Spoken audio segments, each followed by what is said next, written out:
If you're a regular listener to the Smart Property Investment Show, then odds are you're already a property fanatic who loves hearing stories on investing from real people. The good, the bad and the ugly. Be with people just like you and join the group Passionate Property Investors on Facebook now. Become part of a community who know what to do and when to do it. And the time to do it is now. Passionate Property Investors. Tribe, tools and tips. Find us on Facebook today.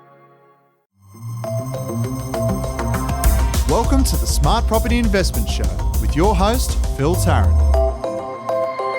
G'day everyone, how you going? Thanks for joining us on the podcast. I don't know where you're listening to this right now. You may be in the gymnasium doing some weights before work any given day, walking the dogs. It always surprises me the feedback I get when people tune into the podcast and how they actually digest the information. Some sort of stop and start and pick it up as they go. Some people sort of listen to a whole episode over a glass of wine on the Saturday night, and it's a real privilege for me to be able to invade your airspace every now and then. And as you're educating yourself around property, our guest in the studio today, James Bell, from what I understand, listens to this podcast on a commute up to Sydney every other day. And we're going to have a chat about his journey through property today. He's been tuning into the podcast for a couple of years. He's got one property, I think, from what I understand, under his belt. So after 2 years of listening to the Smart Property Investment Show and only one property, something can be probably happening a bit faster. James, how you going? Welcome to the show. Thanks, Phil. Thanks for having me on, mate. So I got that right, one property? Yeah, just one property so far. I suppose at the beginning of what is hopefully a long journey for myself and my wife and family. So that sounds really cool. So you listen to the podcast in the car. Where are you driving from and where to? Yeah. So often cruising up the M1 from, Wollongong up into Sydney, sometimes bumper to bumper around, Western Sydney as I go into the office for work. So, yeah, sometimes I might be going for a run, quick 5K after work and just smack it on and, perfect sort of time frame. Get it done. So just give me some context. When did you buy your first property? We bought just before Christmas last year, literally like a week out. So I suppose at the time the market was taking a downturn. There was a little bit of perhaps fear around where the market would bottom out. And, being a first time, home buyer, my wife and I, we're looking for something that could be an owner occupier, but also have capacity to turn into an investment at a later stage or do some value add. Okay, cool. So your first property, your one property, is currently your principal place of residence. Yeah, correct. Right? Yeah. Okay. And the idea is to start investing in a property more and more moving forward. Yep. Okay, cool. That gives us a bit of a benchmark to start our chat with. What sort of work do you do, mate? Yeah, I'm a group manager at a not-for-profit within Sydney here. So basically looking after a number of suicide prevention and community mental health services. Okay. Yeah. How did you end up doing that sort of work? Yeah, my background's in social work and started out, working in child protection, formerly working for Veterans Affairs. But, the common thread throughout working within those different populations and those different groups was suicide. And, it's unfortunately something that impacts, all Australians, and it's something that we can definitely do a lot more about within our society. So just really passionate about that journey as well.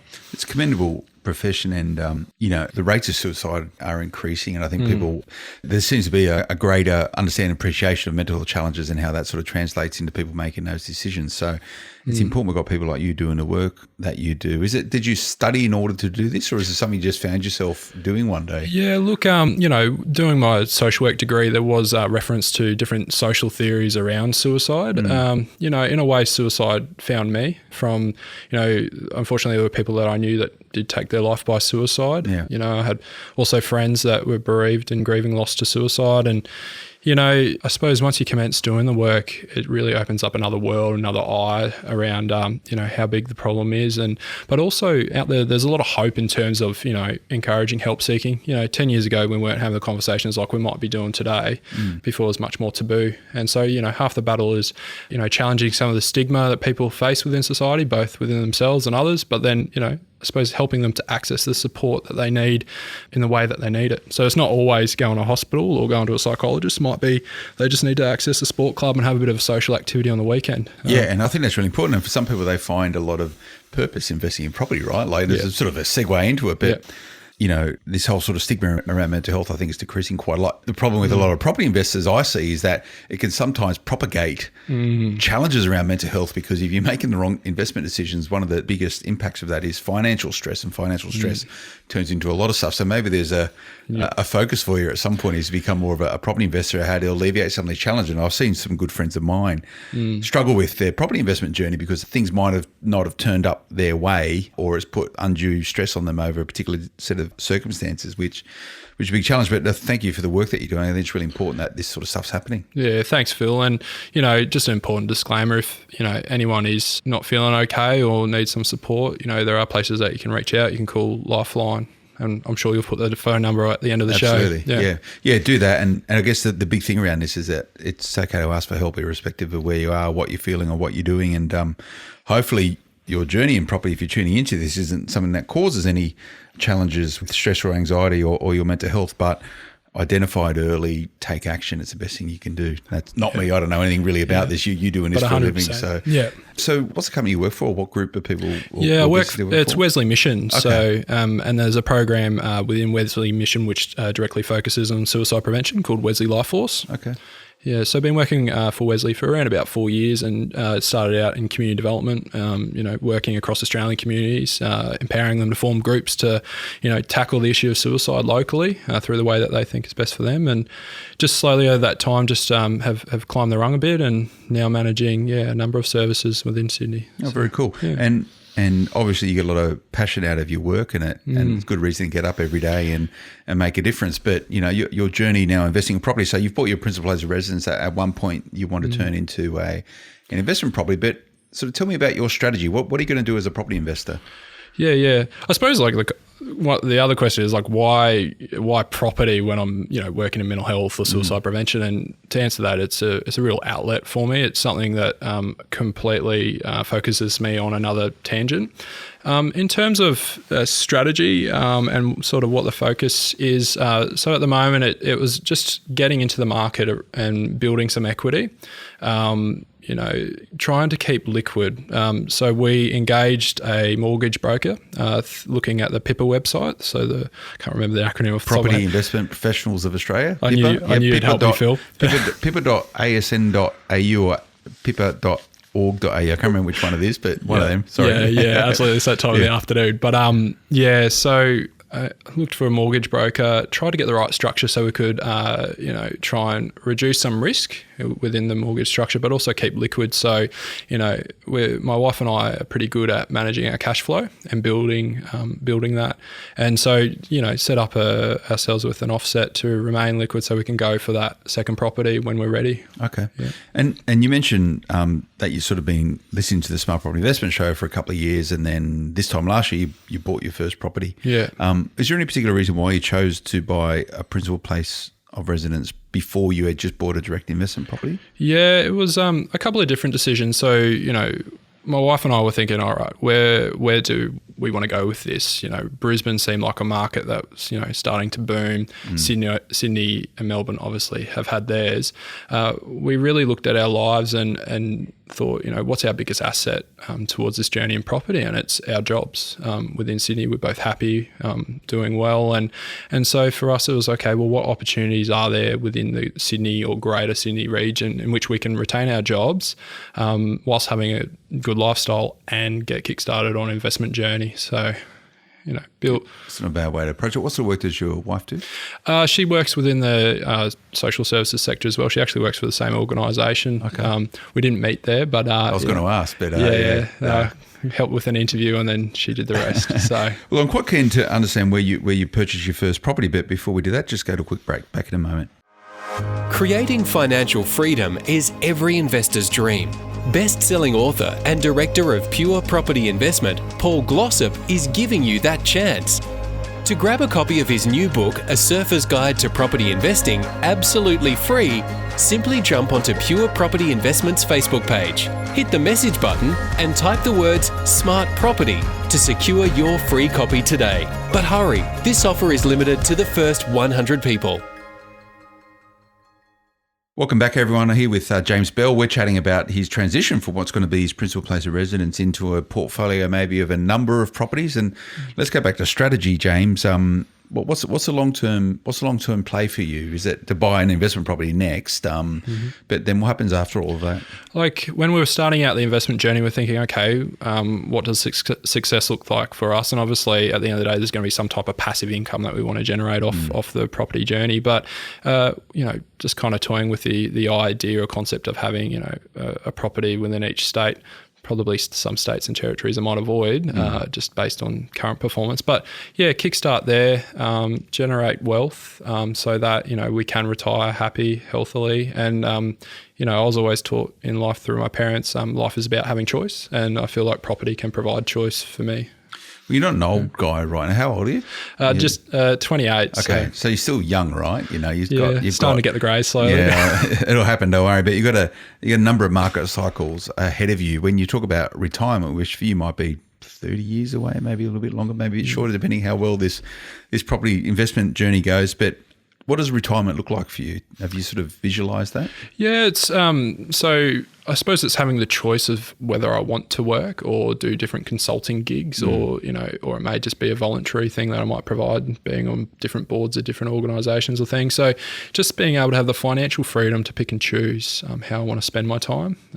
Not that probably I wouldn't be doing too much different to what I'm doing now, but yeah, just being able to have that choice. And do you have like a number, this sort of magic number that everyone talks about, this passive income that your property portfolio is going to generate you every year? Oh, I'd love to tell you an exact, but with different costs of living going up, I'm pretty open that number's going to be changing and being pretty fluid. So that's fine. So let's get back to this first purchase, which is your principal place of residence, which from what you're telling me, the strategy is to buy that well, realise some capital growth, saving money and offset over time so you can prepare yourself for the next property. Where did you buy your principal place of residence? Yeah, look, I'm not saying I got everything 100% right either. There are definitely some lessons learned. But we bought our first property in Dapto, so a southern suburb of the region of the Wollongong local government area.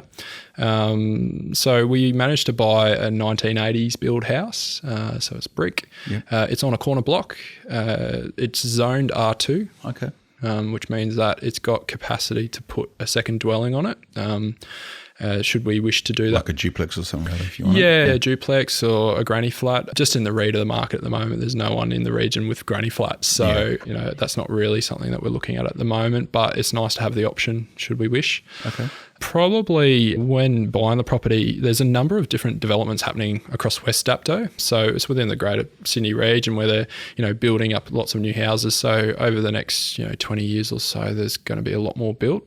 So looking at that, there's going to be a lot more stock on the market, which may impact the capacity for capital growth. Yeah. So it's probably something I wasn't as aware of at the time of purchasing last year, or it kind of slipped my mind. But at the same time too, with the whole new development, there's going to be new resources, new town centres across the region, and with that, better amenity. So we're hoping that we're able to get some capital growth out of that in the long term. Well, I think you find, much like the Central Coast, it's similar dynamics and distance sort of down Dapto, Wollongong way, and a lot of the work they're doing with road infrastructure and connecting into Sydney is going to improve over time. Now, you might need to wait sort of 20 years for that sort of stuff to happen, but I know the Dapto area. I think everyone in Australia knows Dapto because Dapto Dogs. Dapto Dogs by Terry. What's his name? He used to play for Canberra Raiders. Terry used to go down there at Dapto Dogs every Thursday night for the footy show. But anyway, so a lot of people are familiar with it. So you bought a 3-bedroom 80s brick? 4-bedroom, 2-bathroom. Okay.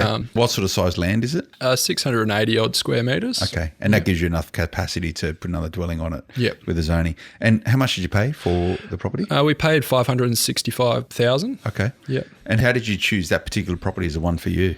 Yeah, my wife and I looked, even though we weren't ready to go, we were looking for about a year, in the height of, sort of just at the back end of the height of the boom. We looked at, there's so many properties that we would have looked at, but, we saw that this property had been on the market for some time, approximately about 3 months. When it was originally listed, it was listed from $630,000 to $680,000, which in my mind was quite overpriced for the time. And then it went down to $610,000, and then when we came and inspected it, it was at $590,000. So, I was kind of guessing that the vendor might be motivated to make a sale. It was just before Christmas, and we were ready to go. So I was able to put in a I didn't lowball. I don't believe that I lowballed them, but certainly put in a fair offer to begin with to the agent. And, in trying to come to that number, I was basing it off other local sales within the area within recent times. So how much backwards and forwards with the agent did you have before you agreed on a price? Yeah, went across a bit of a week. So, made the first offer at 560. They came back with 580. Okay. I said no, 560. They came back with 575. Yeah. Held strong. And then we got to a point, that I wasn't budging, they weren't budging. And, I knew that I had put in a pretty fair price to begin with. But I said to my wife, I said, look, if we offer another 5K, will we be disappointed if we lose this, or if we get the property? Yeah. And, we'd already done some due diligence on it. Like we got the building and pest inspection. It was out of that whole year that we're looking, we only found 2 properties that we thought met the bill. And the first one, we weren't ready to actually make the purchase then. So, we thought, 565's fair. And, being first home buyers, we played on that and said that we hit the ceiling. Struggling first home buyers and all this sort of thing. Yeah. So using that as a form of leverage.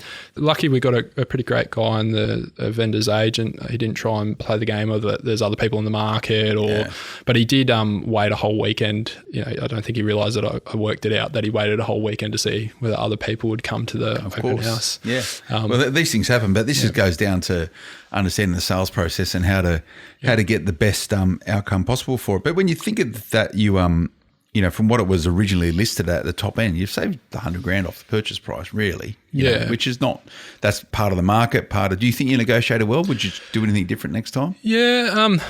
Maybe I would have started a bit lower, and given that it was a downturning market, maybe just left it where the first offer was, because it wasn't a low ball offer and it was fair. I could have done that. And I think in hindsight, perhaps I would have got it sold for 560. But no, I don't think I'd changed too much in terms of the sale price at 590 and then making the offer. That's nearly 5% nearly. So at a discount, So I just think because it was that downturning market and just before Christmas. Christmas can be a really good time to buy because people want to start the new year with getting rid of the baggage or the hurdles of the year past. So you find I've bought really well around Christmas time, right? You know, if you're ready to go and got cash at hand. And what sort of LVR did you buy it at 80%? Yeah, we just under 10%. So another, I suppose, lesson that we learned, my wife and I got pre-approved, probably a couple of months before.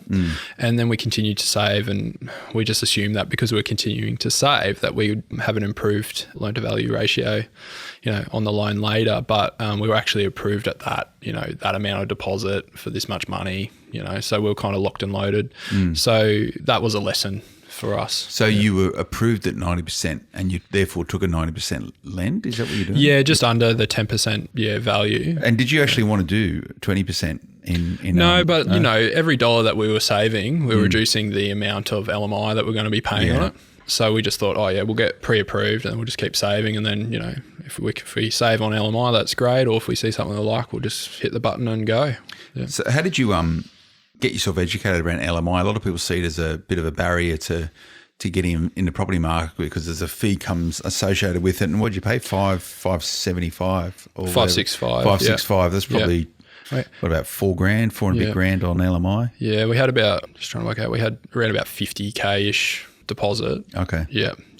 So in terms of how I got educated, I got a bit obsessed because obviously we were saving for about 2 years. Yeah. Getting educated in property. So, it's not the worst thing to have to wait to save because you can get educated in the process. So I just read a lot, listened to podcasts like your own, Phil, but also went around and chatted to a couple of different brokers before deciding the one that we wanted to go with.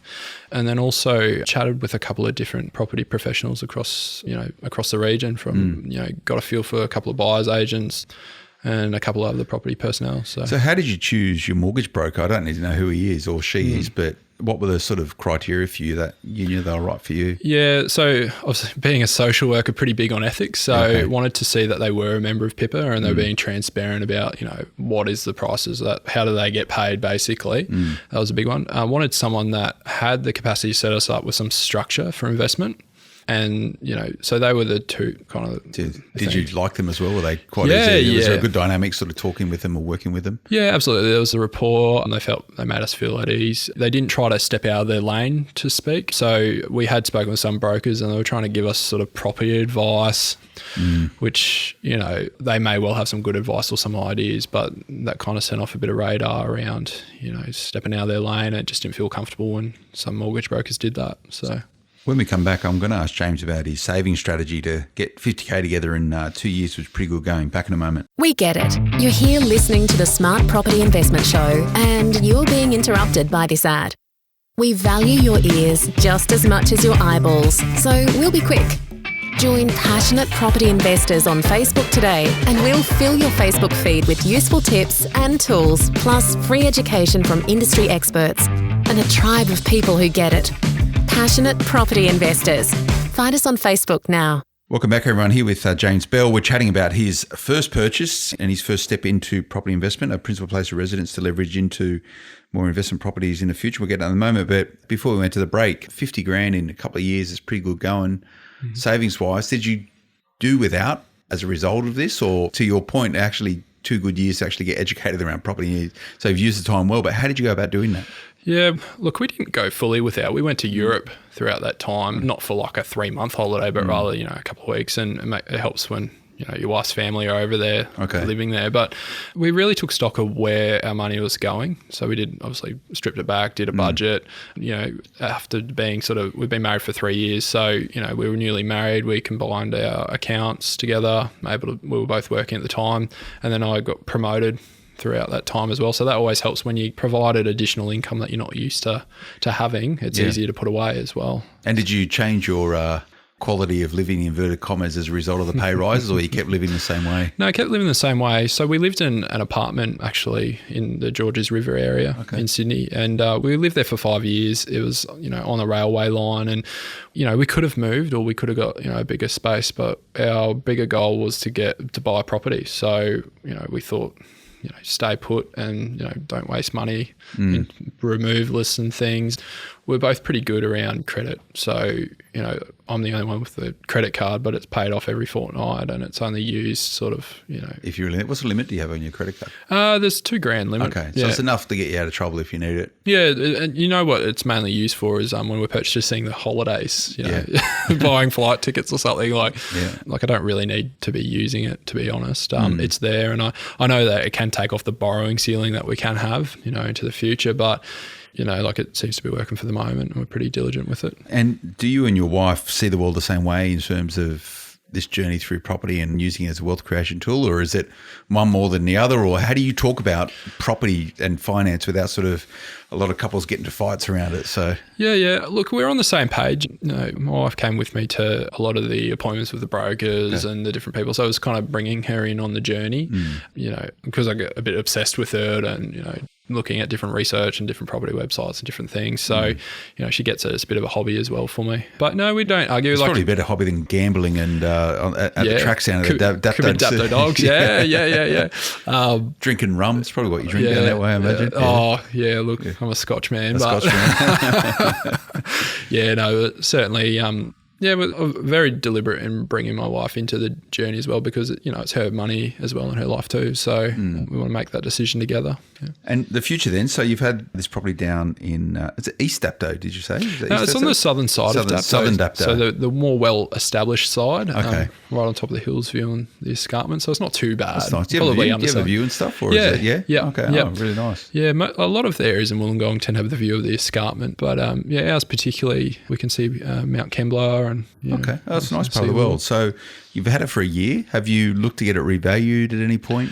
Not just yet. I was, as I do, I was doing some research around property sales within the local area, and I actually think that the property is now worth the amount that we paid for it in the market, just judging by local sales. So it's probably come back that 5% that we were. So you reckon it dipped after you bought it and come back up again? Yeah, around the election, bottomed out. And sort of what I'm hearing from some of the experts is that Wollongong that region can take 6 to 18 months to demonstrate the gains that Sydney are. So So Okay. So it might be some time till we get it revaled. At the moment, we're probably halfway again towards saving for the next one. Okay. And that's just an offset account to reduce your mortgage? Yeah. One thing I didn't mention, shortly after we executed on the contract to sale and signed all the documents and everything, we found out that we were pregnant. Oh, okay. Yeah, just to throw the spanner in the works. So we had a baby boy a couple of months ago. So congratulations. Yeah, thank you. How's that going? Yeah, great. I didn't get a lot of sleep last night, but it just throws another thing. Well, I guess it gives you, might realign your think a little bit when it comes to sort of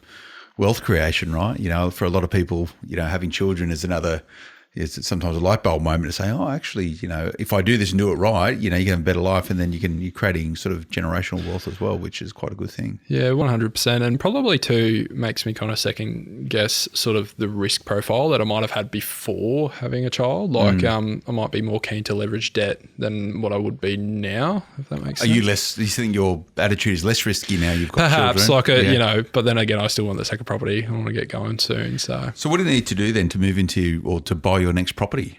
Yeah, so my wife's on leave at the moment, so a part of that will be her returning to work either part-time, just so we have the serviceability for a loan to double down on a second loan. The other things I'm doing at the moment, just researching, so like spending time on the infrastructure websites, looking at where hospitals are going up around the country between Queensland and Victoria. So just seeing different things, looking at, I suppose there's a lot of free data out there from ABS census data right through to some supply and demand websites. So monitoring those, seeing where the... How are you going to make sure that you don't get too much information that's going to stop you from making decisions? Analysis paralysis. Yeah, analysis paralysis. This is it, right? Yeah. I don't know if it's my words, I'll use them, but I think I've probably stolen from someone else. But, But this is the danger, right? It's obviously a hobby for you, and it's a great hobby to have, and being focused about increasing your education around it, but you don't want to fall in the trap of having so much information that when you're ready to pull the trigger on the next one that you don't do it. Yeah, well, I think... knowing me, I'm pretty motivated, pretty driven. So I think when we're ready to go, we will go, and I can make a decision when I need to. So that's good. Yeah. So. And do you think you'll buy in New South Wales? Have you got an idea on an area yet, or you're going to buy a unit? You're going to buy a house? What's the game plan? Definitely looking to diversify. Obviously my understanding and knowledge of Sydney is greater, but originally I'm from up in Queensland as well. But yeah, I'm a borderless investor, so I'm open to the opportunities of it. And even regional markets have been, following some of those, like places like Launceston, different regional towns like Gladstone as well. You're just monitoring them at the moment and seeing, if the time when we're ready to go for that second property in a year or two's time, just being up to date with where the data sits and what opportunities there are. And do you have a particular amount of money that you're trying to save every single month to put into savings? So. Yeah, obviously it's the income's fluctuating now with my wife on leave, but we try and set goals. So at one time I was trying to set sort of a couple of grand a month and put that into the offset, which obviously saves us money as well. It's a really good point. And for our listeners who aren't using offsets account, if you already have a mortgage, even a principal place of residence, every dollar you have in the offset account is reducing a dollar in the debt that you're paying off. So it's a really good way to double down on your savings. So you're saving your money and you're also reducing your mortgage costs. Yeah, 100%. We could have that money sitting in another bank account earning what's the cash rate now? 0.0 something percent interest. It's whereas now it's crazy. Are you your principal interest on your principal place of residence? Yep. And we've got a split structure between variable and fixed. Okay. Yep. So we're seeing the bank pass on the rate cuts slowly. How much of the loan did you fix? Half. So we fixed half. At what rate? It was around about 4 at the time. That's not too bad. No. It's okay. And your variable will be what? Sort of similar? Yeah, similar. Yeah, it's a slightly lower rate at the moment, obviously, because the rates are down. Well, thanks for coming in, James. I've enjoyed the chat, mate. Yeah, definitely a pleasure. Yeah, it's good. And keep at it. You've got, something that I take a lot of interest in is that you're not rushing this. You understand that property is it's a long-term game and you can't become a bazillionaire overnight. This attitude towards saving, trying to buy well, and hopefully you'll see some upside growth where you are at the moment, but saving your money and waiting until you've got, sufficient there to strike again. So when you make that move, make sure you come and have a chat with us. Yeah, definitely will, Phil. Thanks for having me on. And thanks, mate. Thanks again for the work that you're doing as well. It's pretty important stuff. So we're very fortunate that we've got people like yourself sort of concentrating on these sort of things because it does matter. Yeah, appreciate it. Thanks. Nice one, mate. Remember to check out smartpropertyinvestment.com.au. If you're not yet subscribing to our daily morning newsletter, so the first to know what's happening in property investment right across Australia. smartpropertyinvestment.com.au/subscribe. Social media, your game, Smart Property HQ. You can track us down there, like us and follow us, and you'll keep abreast of absolutely everything. And please also keep those reviews coming on iTunes. Have you reviewed us yet, James, on iTunes? No, I haven't. Can Guilty. you please do that? Yeah, Guilty. yeah. And tell your friends as well. But please do that. There's a big team behind the show here who get a real kick out of that stuff coming through. So please give us a review. 5 stars if you think we deserve it. We just want to keep building out this community to make sure we have more informed property investors. If you'd like to come on the show, it's pretty straightforward. Yeah, not too hard. Yeah, it's good. Email the team, editor@smartpropertyinvestment.com.au. Like all your stories, whether you've got 50 properties or you're like James and you're looking to leverage into your first investment property from a principal place of residence, we like to tell those stories. So get in touch. We'll be back again next time. Until then, bye-bye. The information featured in this podcast is general in nature and does not take into consideration your financial situation or individual needs and should not be relied upon. Before making any investment, insurance, tax, property or financial planning decision, you should consult a licensed professional who can advise whether your decision is appropriate for you. Guests appearing on this podcast may have a commercial relationship with the companies mentioned. At Passionate Property Investors, we hear from a lot of infinite learners who love to know more and share more about their property knowledge and investment journey. If this sounds like you and you want to get more education where your eyeballs are, then join us on Facebook at Passionate Property Investors. Videos, ebooks, and learning pathways to get your property cup filled up. Not to mention free education with a tribe who gets it. Join today by searching Passionate Property Investors on Facebook.